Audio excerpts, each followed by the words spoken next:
Earlier today, Nancy Pelosi claimed Connor Lamb didn't run against her, even though Lamb himself said he did. So is she delusional? Joining me now with answers, Fox News contributor and former Utah congressman. He knows Leader Pelosi very well. It's Jason Chaffetz. And co-host of The Five, Juan Williams, is here.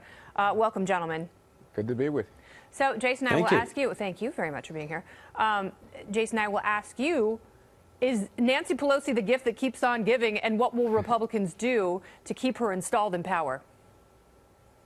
Oh, go, Nancy, go. As long as she's the minority leader, I'm totally fine with her in that position. The idea that coherence, a message that resonates, these are not things that we feel any threat as Republicans as coming from Nancy Pelosi. In fact, Democrats took a page out of the Republican book by having him just proactively say that he was against Nancy Pelosi, because the very first vote you take as a member of Congress is who you're going to support for the Speaker of the House. And if you're running against a Democrat anywhere across this country, you would just say, really? You'd vote for Nancy Pelosi? Well, it doesn't matter how you get the W. It's the fact that this Democrat won. And there are a lot of very curious Democrats across the country right now, Juan, wondering if they can take a page out of his playbook. They're also wondering who else they can get to lead the party if Democrats take the House in the midterms. Who is that person? Well, I mean, obviously, Tim Ryan tried to do it, and you mentioned it. In fact, Connor Lamb invited Tim Ryan to campaign with him in the 18th District of Pennsylvania, and they had some success. I mean, obviously, I think there are bigger fish to fry here, or bigger messages coming out of that election, especially about messaging. But I think you're onto something when you say part of that messaging was his clear message to his voting base to say, I'm not going to support Nancy Pelosi for leadership for Speaker of the House. Now, so how can Democrats possibly elect her to be Speaker again if Democrats win in the fall? Look, she's withstood, I think it's 3 leadership challenges. She's been there 15 years, Kennedy. Is that enough, She is a though? tremendous fundraiser. That kind of damaged scar tissue. Well, is that really the path to the future? Well, hold on. I think Republicans, you heard Jason's response a moment ago. He was delighted to have her there. Yeah, I think they can use her in ads to, a fare thee well. They delight in demonizing Nancy Pelosi. She carries us on Fox some nights. So I don't think there's any question Republicans delight. She is a one-woman cottage industry. That's what I'm saying. And I want to send her and Hillary Clinton fruit baskets because they do provide so much fodder.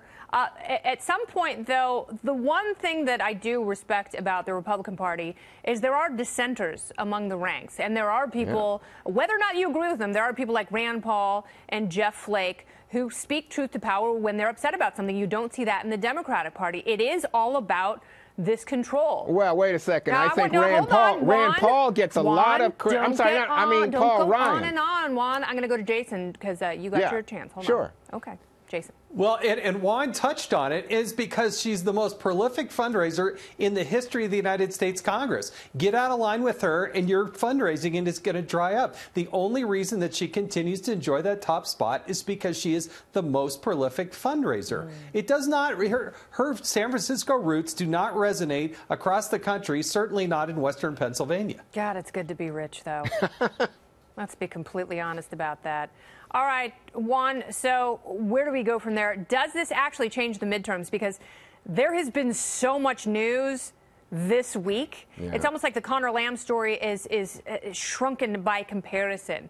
So there's so much that can happen between now and the November midterms. The economy could completely tank and then explode again, and the Dow could get up to 75,000 points. I mean, that's how insane it could be. But if you were a betting man, how do you bet this thing's going to turn out? Well, I wouldn't bet on one small district that's about to disappear outside of Pittsburgh, but I would say that there's a connection. You start looking at what happened in the special Senate election in Alabama. You look at the gubernatorial race in Virginia. You look at a bunch of special elections where Democrats... Alabama doesn't count. Okay, well, whatever, but I'm just saying... Democrats aren't going to run against a child molester every race. Well, I hope not. But all I'm saying to you is there's a clear pattern here that you see Democrats doing better, especially in districts, states that were dominated by Donald Trump in 2016. you see Democrats closing that gap, and I think they think they're going to do pretty well. All right, well. we're running out of time. I want to ask the congressman one last question. You're no longer in the halls of power, but you know how it feels to win and lose. Will Republicans win in the midterms in 2018? If they've got the right message, they've got to have the right message, and you've got to have the right candidate recruitment. That was part of the lesson, is they didn't recruit as well as they possibly could in Western Pennsylvania. And the intangible factor here is the enthusiasm gap. Who is the most enthusiastic to win those close, tight 50-50 races? All right. Well, gentlemen, thank you both so much for being here tonight.